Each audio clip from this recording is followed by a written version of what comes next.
Merci Monsieur le Président, Mesdames les ministres, chers collègues. On ne va pas prolonger beaucoup, mais il y aura dans cette législature dans laquelle nous avons l'honneur de siéger et dans ce mandat du Président de la République, certainement quand les livres d'histoire écriront dans quelques années ce que nous avons vécu. Un épisode des Gilets jaunes. Oh, pas vos propos, pas les miens, parce que les uns et les autres, nous ne faisons que contribuer un peu à l'histoire. Mais il y aura, dans ce qui sera relevé, dans cet épisode de la société, un mot qui a été prononcé par Madame Autain tout à l'heure, c'était « enfin ». Enfin, une partie du peuple qui s'était senti invisible s'est levée. Enfin, une partie du peuple qui s'était senti oublié par la mondialisation a voulu se montrer. Et peut-être que dans la suite de l'histoire qui sera écrite dans les mêmes livres d'histoire, il y aura d'autres parties du peuple. Parce que hier, pour les policiers, demain, pour la santé, dans l'enseignement, chez les classes moyennes, chez ceux qui contribuent le plus à la vie du pays, au bien public, au premier bien de ceux qui n'ont rien, il y aura les contestations qui sont issues de 20 ou 30 ans de renoncement. Parce que oui, nous reconnaissons notre part. Depuis 18 mois, oui, nous prenons notre part, Président Jacob. Mais nous devons tous prendre notre part. Vous aussi, à droite de cet hémicycle. Vous aussi, à gauche de cet hémicycle.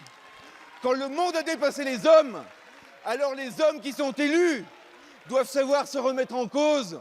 Et si nous sommes ici, si le président Macron est président de la République, si nous sommes députés, je pense en particulier aux néo-députés, c'est justement parce qu'un jour, ceux qui se sont sentis tellement oubliés, tellement dépassés, ont voulu qu'enfin la démocratie représentative les représente eux aussi. C'est la raison pour laquelle nous pouvons être fiers d'avoir passé 15 heures à discuter de ces mesures d'urgence. Parce qu'il ne s'agit pas dans ces situations historiques de chercher des coupables. Vous trouvez tous des coupables.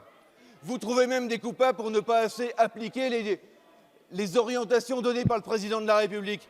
Et effectivement, comme l'a dit mon collègue Gilles Legendre, ce n'est pas le moindre des paradoxes que vous soyez désormais, après l'avoir tant et tant critiqué depuis 18 mois, du propos du président de la République, les meilleurs turiféraires.